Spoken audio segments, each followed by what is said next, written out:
Survival by the Numbers by Pete Kummerfeld from OutdoorSafe.com. 1. The only person you can count on is yourself. You must prepare yourself for an unplanned night out as if there will be no one else there to help you survive. No one else to provide you the equipment you need to shelter yourself, build a fire, procure water, signal, or all the other tasks that need to be done if you are to survive. All too often, we place our survival in the hands of others, thinking that if a disaster happens, someone else will come to our aid. If recent natural disasters have taught us anything, it should have taught us that we need to be able to stand on our own 2 feet, provide for our own needs, render whatever medical aid is needed, and then either survive on site or move to wherever survival may be possible. Knowing that you are capable of surviving is empowering. Your life depends on what you do, not on the chance that some other person will be available to do for you what you cannot do for yourself. 2. Under normal conditions, the number of quarts of water needed daily by the human body to maintain an adequate level of hydration. This amount can change very significantly depending on the environment you find yourself surviving in, the time of day you are forced to work, and the amount of work that you have to do to survive. Dehydration is not just a desert survival phenomenon. Dehydration can happen in any environment when insufficient quantities of water are consumed, when water loss through urination, defecation, respiration, and sweating exceeds water intake.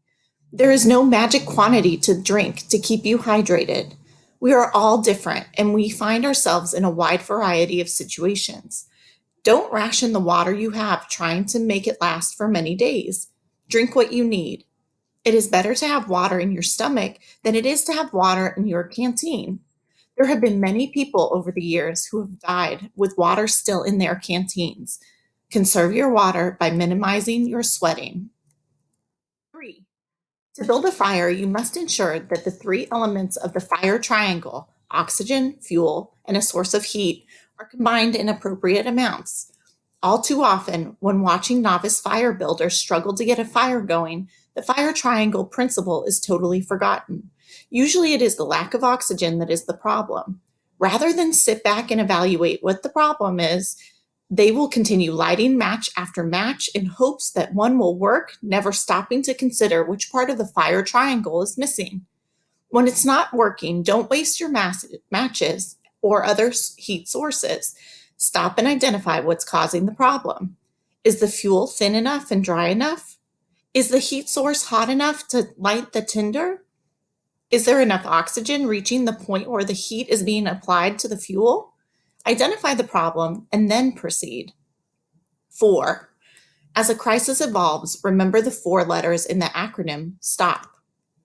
Stop whatever it is you're doing, get off your feet, sit down, have a drink of water, take several deep breaths, and, assuming it is safe to do so, sit tight for at least 30 minutes. Control the urge to panic. You have to give yourself a chance to survive.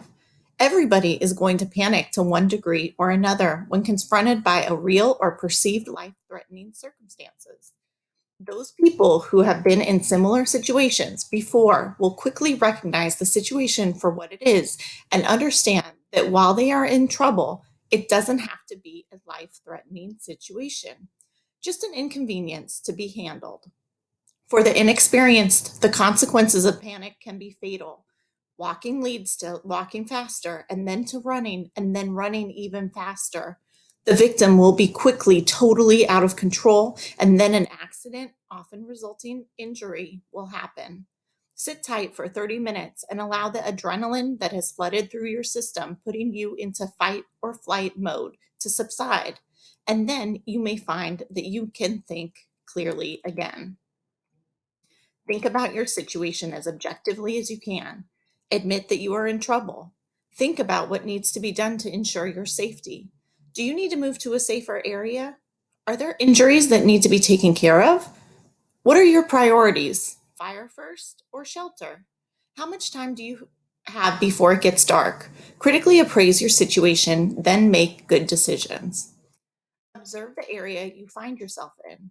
What are the hazards? What are the natural resources that you can benefit from? Are there sources of help available? What can you take advantage of to help you survive? Plan your next move carefully. Base your plan on the application of your prior training and preparation while always allowing for the unexpected to happen. Do the plan in your head first. If you are satisfied that the plan is workable, then proceed. If you can't make the plan work in your head, then revise it until you develop one that you are comfortable with. 5. Contingencies that you should prepare for. Becoming lost. All too often, we believe that our sense of direction is good enough to prevent this from happening, but all too often, when weather, heavy timber, or darkness obscures the landmarks we depend on, our ability to find our way back to camp is grossly impaired. Always carry a compass and a map. GPS receivers are very useful too. Darkness.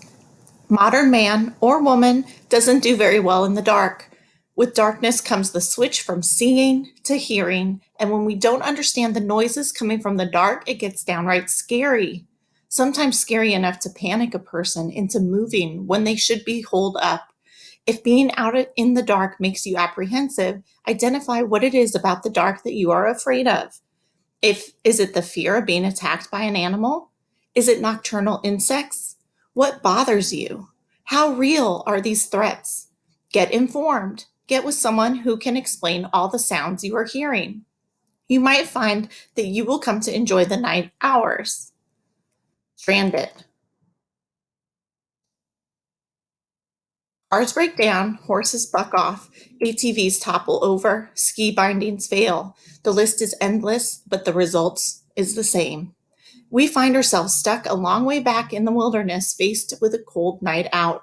Anticipate that you might become stranded and plan for ways to make your way out or to alert others that you are stranded. Plan to survive a stranding. Illness or injury may cause you to spend an unplanned night out. Not only do you have to deal with the illness or the injury, but once again you are faced with caring for yourself until you are rescued. Make sure that your wilderness first aid skills are up to speed. Weather. Snow, rain, high wind, cold or hot temperatures can all impact your ability to survive. Your clothing and the ability to shelter yourself and get a fire going will be the keys to remaining alive.